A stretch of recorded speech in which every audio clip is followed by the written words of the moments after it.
다니엘서 17번째 시간입니다. 오늘 말씀은 다니엘서 결론입니다. 다니엘서 1장 8절 9절 말씀을 합독하고 다니엘서 결론을 내리도록 하겠습니다. 그러면 다니엘서 1장 8절 9절 말씀을 한 목소리로 합독하겠습니다. 다니엘은 뜻을 정하여 왕의 음식과 그가 마시는 포도주로 자기를 더럽히지 아니하리라 하고 자기를 더럽히지 아니하도록 환관장에게 구하니 하나님이 다니엘로 하여금 환관장에게 은혜와 긍휼을 얻게 하신지라. 아멘. 쉽지 않은 결단입니다. 포로라고 하는 그 상황 속에서 누가 감히 뜻을 정해서 나는 이렇게 가겠다. 나는 포도주로 자기를 더럽히지 아니하고 우상에게 왕의 음식으로 더럽히지 않겠다라고 말할 수 있겠습니까? 그 정도로 쉽지 않습니다. 근데 그 일을 지금 이 시대도 어렵지만 그 시대는 더 어려운 그것을 했습니다.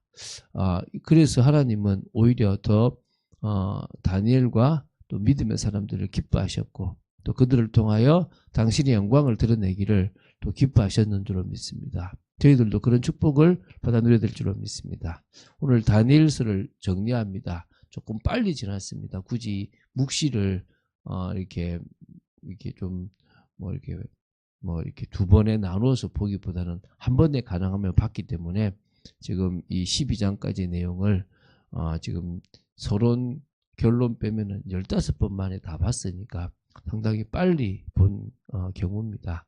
그래서 조금 좀 훅 지나가는 경우들이 있어서 좀 아쉽기도 하지만 다음에 기회가 우리가 아마 분명히 수요 성경 공부 시간에 이 다니엘을 좀 더 깊이 있게 풀 시간들이 있을 것입니다. 그때 좀 더 우리가 그런 부분들을 나눴으면 좋겠고요. 오늘은 몇 가지 정리를 하겠습니다. 첫 번째 봐야 될 게 사단이 신앙의 계보를 막 끊어요. 막 나라를 망하기도 하고 핍박도 합니다. 그러나 절대 끊어지지 않는 게 신앙의 계보입니다. 창세기의 그 계보 중에서 신앙의 계보는 계속 이어져 오거든요. 결국 하나님은요, 하나님의 계획과 경륜을 통해서 이 세상 역사를 쭉 이끌어 가시고 그 속에는 당신의 주권과 당신의 섭리가 쫙 펼쳐집니다.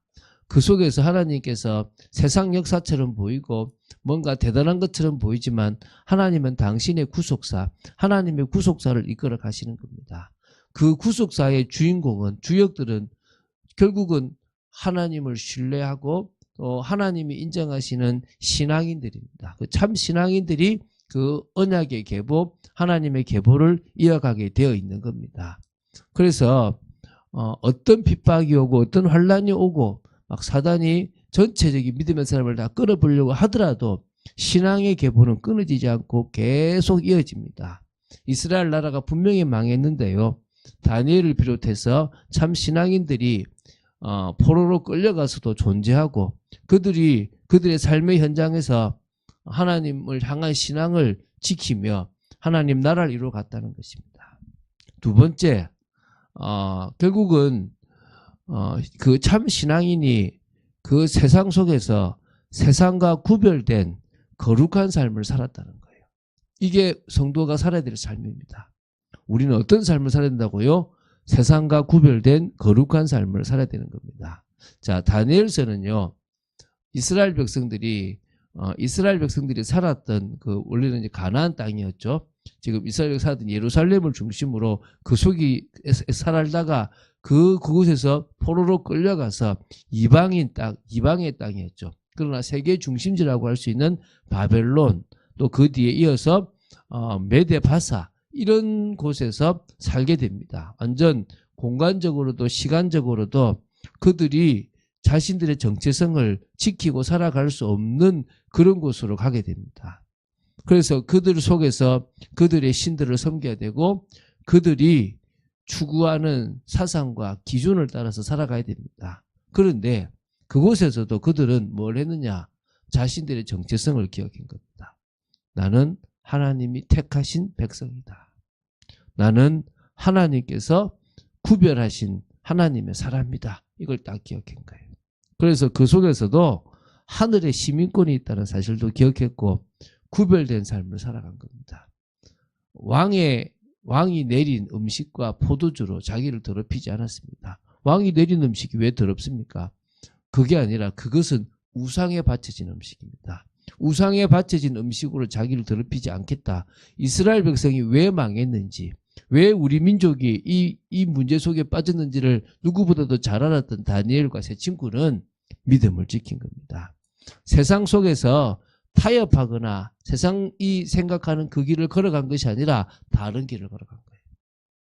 그래서 환관장에게 자신들이 누구인지를 말할 때 또 하나님이 은혜 입은 환관장을 만들어줘서 그 다니엘과 세 친구의 부탁을 들어주고 비교해 볼 수 있는 그런 기회까지 만들어주고 또 그걸 통해 사람이 영광을 드러낼 수 있었거든요. 그런 의미에서 우리의 신앙은 이 시대에도 마찬가지입니다. 과거 우리 믿음의 사람들이 그 조선시대나 일제시대나 또 처음 유교 끝나고 나서서 정말 유교적인 문화 속에 있을 때 신앙을 지키고 우상에 절하지 않고 제사도 지내지 않고 믿음을 지켜나가는 게 쉽지 않았잖아요. 근데 그 일을 구별된 삶을 살았다는 거예요. 근데 그게 결국은 하나님의 역사로 이 세상을 바꾸고 하나님의 살아계심을 증거했다는 겁니다. 지금도 마찬가지입니다. 하나님은 이 세상 속에서 구별된 삶을 살아가는, 이 세상 속에서 거룩한 삶을 살아가는 그런 성도의 삶을 원하십니다. 그런 축복들을 받아 누리게 되기 바랍니다. 자, 그러면은 구별된 삶을 살아가면 형통하겠습니까? 아닙니다. 분명히 성도는요, 또 믿음의 사람들은 세상에서 위기를 당하고 정말 핍박을 받지만 영광스러운 최후 승리를 하게 돼 있는 존재입니다. 이게 감사하지 않습니까? 세상은 흑암에 덮여 있기 때문에 근본적으로 의로운 하나님의 백성들을 거부하고 배척합니다.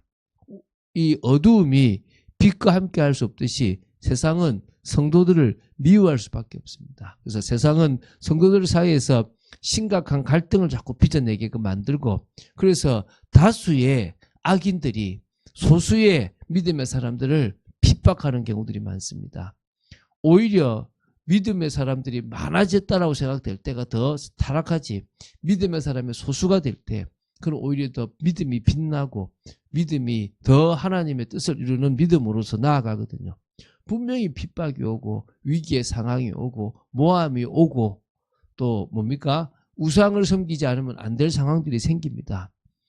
불구덩이에 들어가야 될 상황이 생기고 사자굴 속에 들어가야 될 상황이 생기고 그 외에도 여러 가지 핍박과 환란이 옵니다. 그럴 때 그들은 믿음으로 승리했습니다. 그렇게 하지 아니하실지라도 항상 섬기는 하나님이 사자의 입에서 다니엘을 보호하실 수 있을 만큼 하나님은 역사하셨습니다. 핍박과 환란 그 어떤 것도 믿음의 사람들을 넘어뜨릴 수 없었다는 것입니다. 그래서 지금도 결국은 그때처럼 위기가 오고 어려움이 오지만 최후 승리를 하게 되는 존재는 바로 믿음의 사람들이라는 겁니다. 그러기 위해서는 결국 뭘 해야 됩니까? 온전한 신앙의 결단을 해야 되는 거예요. 여호와 하나님 앞에서 세상 속에서 온전한 신앙으로 결단해야 되는 겁니다. 그게 중요하거든요. 결국은 그 결단을 어떤 상황에서 해야 됩니까? 왕이 정한 음식이 있는 상황에서 해야 되고 풀무불 앞에서 해야 되고 사자굴 앞에서 해야 되는 거예요. 그러니까 다시 말하면 위기의 상황에 최후 승리를 얻는 방법은 뭐밖에 없다고요? 결단이에요. 우리가 그 결단을 할 수 있다면요, 우리도 보게 되는 겁니다. 불신자들은 다르다는 거예요. 저를 가르쳤던 많은 선생님들이 있고 또 전도사님이 계신데 우리 교회 선배면서 전도사님으로 계셨던 분이 계세요.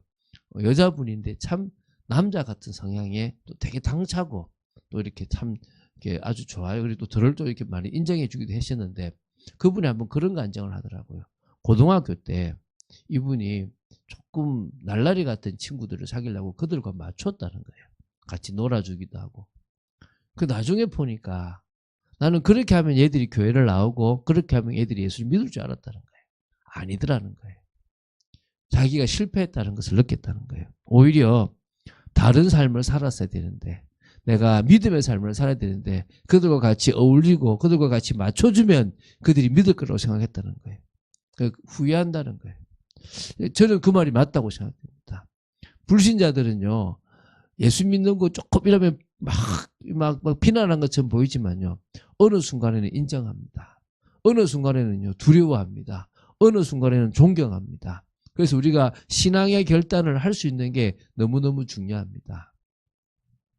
그리고 다니엘서를 통해서 또 봐야 될 게 뭐냐면, 결국은 아무리 대단한 나라라도 세상 나라는 유한합니다. 결국 사라지고 멸망하고 맙니다. 그러나 하나님의 나라는 막 공격해서 무너지는 것처럼 보이지만 영원합니다. 육신적인 이스라엘은 나라는 무너질 수 있지만 하나님의 나라는 영원할 거라는 겁니다. 여러분, 이게 지금 주는 메시지입니다.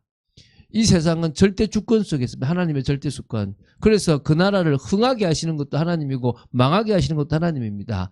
역사의 수레바퀴 속에서 우상 숭배하고 멸망받을 수밖에 없는 나라들은 아무리 잘 나가도 결국 무너지게 돼 있습니다. 그게 바벨론이고 그게 메데바사고요. 그 뒤에 헬라, 또 그 뒤에 이스라엘 로마도 결국은 흥망성쇠를 얻을 수밖에 없습니다.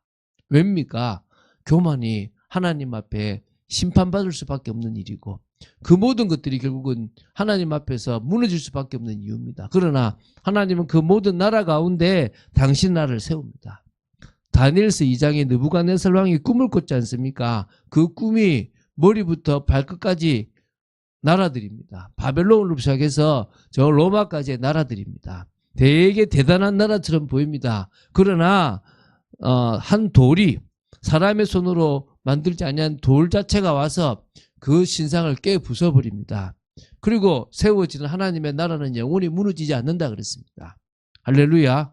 그 나라를 우리는 바라보고 나아갑니다. 그 나라를 소망하고 나아가는 겁니다. 그런 의미에서 영적 싸움입니다. 미가엘과 바사 왕국이 싸우듯이 계속 뭐가 있습니까? 영적 싸움. 그 영적 치열한 싸움이 종말로 가는 자들이 더 심할 수 있다는 것입니다. 그것을 우리는 명심해야 될 것이고요. 마지막 하나 더 본다 그러면요. 결국은 적그리스도의 활동입니다.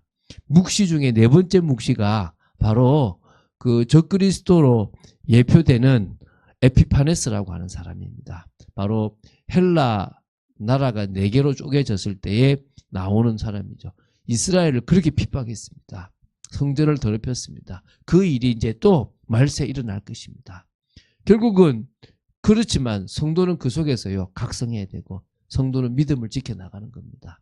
오히려 그 핍박과 환난 속에서도 하나님의 뜻을 이루어야 된다는 것입니다. 이게 지금 다니엘서가 말하는 여러 가지 내용들입니다. 그러면 뭡니까? 우리가 이번 주간에 끝까지 안 믿는다면 같이 망할 수밖에 없습니다. 그 나라들이 망하듯이 그 적그리스도와 그런 대적자들이 망하듯이 망할 수밖에 없습니다. 우리는 끝까지 그 믿음을 지킨다면 위기도 오고 어려움도 오지만 다른 인생을 살아갈 수 있습니다.